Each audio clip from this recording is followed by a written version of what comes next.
Сәлем, менің қымбатты көрермендерім, сіздермен бүгін Айжан. Сіздер менің арнама қош келдіңіздер, сіздерді көргеніме қуаныштымын. Егер де бірінші рет көріп тұрсаңыздар, қош келдіңіздер, тағы да менің арнама жазылуды ұмытпаңыздар. Алдыңғы жолы мен деген Келінс Клаб деген рубриканы бастаған едім. Бірінші бөлімі сіздерге ұнады деген ойдамын. Сонымен той бітті, сіз енді үйдің хозяйкасы болдыңыз, келін болдыңыз, үй жинау, тамақ пісіру, оның барлығы сіздің мойныңызда. Менің клубыма қош келдіңіздер деймін ба.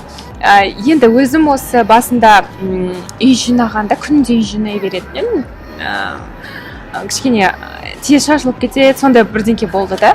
Сондықтан ұзақ ойланып және кітаптарды оқып, үйді қалай шашылмау үшін мен сіздерге бүгін өзімнің бір лайфхактарымен бөлісемін. Бұл қыз балаларға да көмегі зор болады деген ойдамын. Ең біріншіден, мысалға, үй жинағанда үйді аптасына бір рет сіз генеральный уборка жасайсыз. Бірақ онымен қоса үй деген бір жұманың ішінде әрине біраз шашылып кетеді. Сондықтан мен сіздерге өзім қалай жасаймын. Бір парақ алдым да, күнде, мысалға, понедельник, вторник, среда деп жазып қойып, әр күніңізде кішкене 15 минуттан үйдің тазалығына көңіл бөлсеңіз, сіздің аптаның соңында үйіңіз таза болып тұрады. Және воскресенье ма, суббота қай күндері генеральный жасайсыз, барлығын сүртіп, бұл өзіңізге ыңғайлы болады. Мысалға, өз басым қалай жасаймын. Понедельник күні мен шаң сүртемін. Үйдің бүкіл жерлеріндегі көрініп тұрған ашық жерлерді сүртіп шығамын.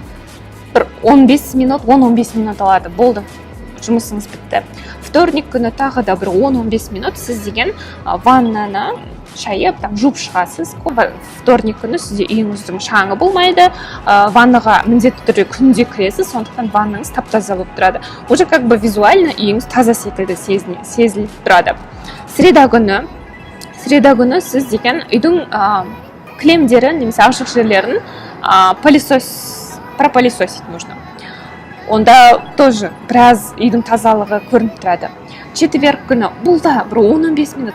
Күнде кішкентай уақыт бөлсеңіз, болды, үйіңіз бір жұма бойы тап-таза болып тұрады. Четверг күні сіз уже кухняға кірісесіз. Кухняда холодильникті, гарнитуралардың сырттарын сүртіп шықсаңыз болды, еденді жуып.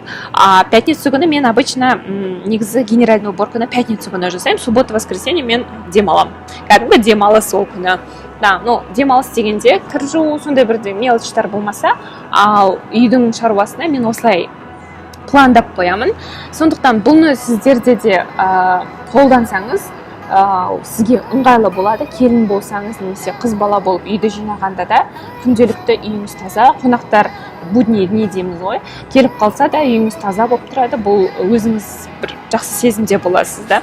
Сондықтан осы бір лайфхакты сіздермен бөлістім. Осы видео көмегі болды десеңіз, төменде лайк басып, менің арнама жазылыңыздар. Үшінші бөлімінде мен сізге уже тамақ пісіруден планмен бөлісемін. Күтіңіздер, жақсы күндерде кездескенше достар, барлық жақсылық тілеймін сіздерге.